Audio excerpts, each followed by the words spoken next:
అక్రమంగా కల్తీ మద్యాన్ని తయారు చేస్తున్న ముఠాని నల్గొండ పోలీసులు అరెస్ట్ చేయడం జరిగింది. మొత్తం 7 నిందితులు 5 కూడా అరెస్ట్ చేయడం జరిగింది. 2 పరారీలో ఉన్నారు. మనం చూడొచ్చు, ఏదైతే వారు తెచ్చుకున్నటువంటి స్పిరిట్ ఉందో ఆ స్పిరిట్ని మొత్తం గతంలో వీళ్ళు 2019లో కర్ణాటకకు చెందినటువంటి ఆ వ్యక్తితో, శ్రీనివాస్ గౌడ్ అనే వ్యక్తితో ఉన్నటువంటి పరిచయంతో గతంలో కూడా ఈ విధంగా అక్రమంగా మద్యాన్ని తయారు చేసి అమ్మడం జరిగింది. ఆ పరిచయంతో జానీ అనే వ్యక్తి మొదటగా అప్రోచ్ కావడం జరిగింది. ఆ తర్వాత వీటన్నిటినీ నాంపల్లి మండలంలోని గానువెల్లి గ్రామంలో రమేష్ తోటలో కూడా ఇవన్నిటిని కూడా ఉంచి ఈ విధంగా కల్తీ మద్యాన్ని తయారు చేసి అమ్ముదామనగా పోలీసులు రెక్కి వేసి పట్టుకోవడం జరిగింది. మొత్తం 7 నిందితుల్లో A1గా ఎర్రజల్లి రమేష్, అదేవిధంగా A2గా శ్రీనివాస్ గౌడ్, ఎవరైతే ప్రధానంగా బెంగళూరులో ఈ దందాకు చేయమన్నటువంటి వ్యక్తి శ్రీనివాస్ గౌడ్, అదేవిధంగా A3గా మహమ్మద్ జానీ, A4గా దోమలపల్లి యాదగిరి, A5గా బొమ్మరబైన భార్గవ్, A6గా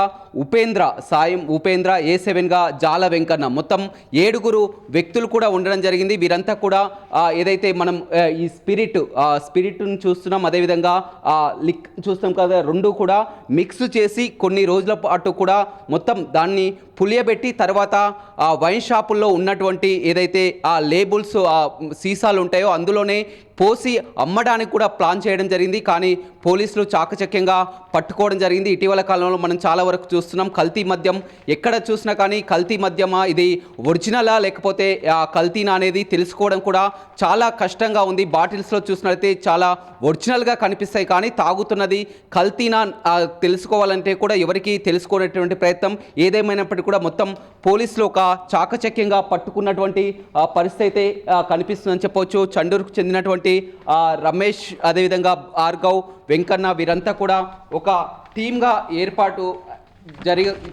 ఏర్పాటు చేసి కూడా 5 డ్రిమ్ముల స్పిరిట్ను కూడా తీసుకొని వచ్చి ఈ విధంగా రమేష్ తోటలో ముందుగా పథకం వేసుకొని 40 బిస్లరీ వాటర్ బాటిల్స్ను తీసుకురమ్మని చెప్పి 40 దాకా స్పిరిట్ డ్రమ్ముల్లో తీసుకొని రావడం జరిగింది. మొత్తం ఈ పులియబెట్టిన తర్వాత ఒక్కొక్క బబుల్ని 10,000 రూపాయలకు కూడా, ఈ ఒక్కొక్క బబుల్ని కూడా 10,000 రూపాయలకు కూడా అమ్మమని చెప్పడం జరిగింది. 10,000 రూపాయలు ఇచ్చి 20 లీటర్స్ల బబుల్స్ని కూడా తీసుకొని రావడం జరిగింది. కానీ ఇదంతా కూడా మద్యంగా తయారై షాపులకి అమ్ముదామని ఇంకా సరఫరా కాలేదు. సరఫరా చేసే క్రమంలోనే పోలీసులు పట్టుకోవడం జరిగింది.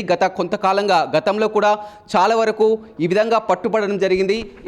ఇటీవల చూసినట్లయితే మునుగోడు నియోజకవర్గ వ్యాప్తంగా కూడా ఎక్కడికక్కడ బెల్ట్ షాపులు కూడా బంద్ చేసినటువంటి పరిస్థితి కనిపిస్తుంది. కానీ మునుగోడు ఏరియాలోనే ఈ విధంగా కల్తీ మద్యం చోటు చేసుకోవడం పట్ల ఎమ్మెల్యే రాజగోపాల్ రెడ్డి కూడా సీరియస్ కావడం జరిగింది. ఎస్పీని కూడా ఆదేశించడంతో ఎస్పీ మొత్తం ఈ నిఘాని కూడా చాకచక్యంగా పట్టుకొని నిందితుల్ని అరెస్టు చేసి కూడా రిమాండ్కు తరలించడం జరిగింది. రవితో రమేష్, బిగ్ టీవీ, నల్గొండ.